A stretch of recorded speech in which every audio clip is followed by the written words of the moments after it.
अब पुरुष लोग तुम समझो, तुमको सबसे बड़ा बेवकूफ क्या बनाता है पता है? शिक्षा बहुत जरूरी है। सबसे ज्यादा नीचता से तुम शिक्षकों को लड़ते देखे होगे, एक की दूसरे की बुराई, दूसरे की तीसरी की बुराई। यहाँ पर शिक्षा बहुत भाषण नहीं देना चाहिए। चाइना ने कहा कि शिक्षा घरे रखो। पैसा बहुत जरूरी। देखो पैसा वह घोड़ा है जिसका लगाम शिक्षा है। पैसा एक घोड़ा है जिसका लगाम क्या है? शिक्षा। अगर शिक्षा नहीं है तो घोड़े का लगाम नहीं है, कहीं भाग जाएगा इन्ने उन्ने।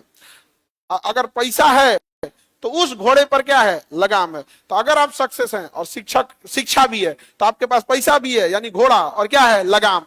मान के चलिए आपके पास बिजनेस है, आपके पास पैसा आ गया और लगाम नहीं है, तो अगर बुद्धि होगा तो घोड़ा के पीछे रथ जोड़ लीजिए, एगो लगाम वाले को खरीद के सैलरी देके बैठा दीजिए कि हाँ तुम। अंबानी से ज्यादा दिमाग रखने वाले रिलायंस में काम कर रहे हैं, टाटा से ज्यादा दिमाग रखने वाले और टाटा से ज्यादा शिक्षा रखने वाले टाटा में काम कर रहे हैं।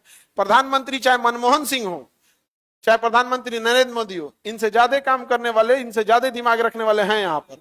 इसलिए याद रखिएगा, हम सबसे कहते हैं कि अभी तुम पहले पढ़कर एक छोटी मोटी नौकरी लो ताकि तुम अपने परिवार की जीविका चला सको, उसके बाद बिजनेस करो और जितनी सैलरी उसे 10 गुना कमाओ। और कोई सीनियर या नेता मंत्री ऐठे, फेंक के मारो लिफाफा, रख अपना नौकरी, इस्तीफा देके। समझे? रिश्वत देने वाले जब तुमको रिश्वत देना तो तुम मुस्कुरा के कहो कि बेटा इतना हम चंदा दे देते हैं। नहीं समझ आ गया? कोई रिश्वत देना तो कहो बेटा इतना हम चंदा दे देते हैं छठ में घाट साफ करने के लिए। रख ले यहाँ पे, बहुत जरूरी है चीजें।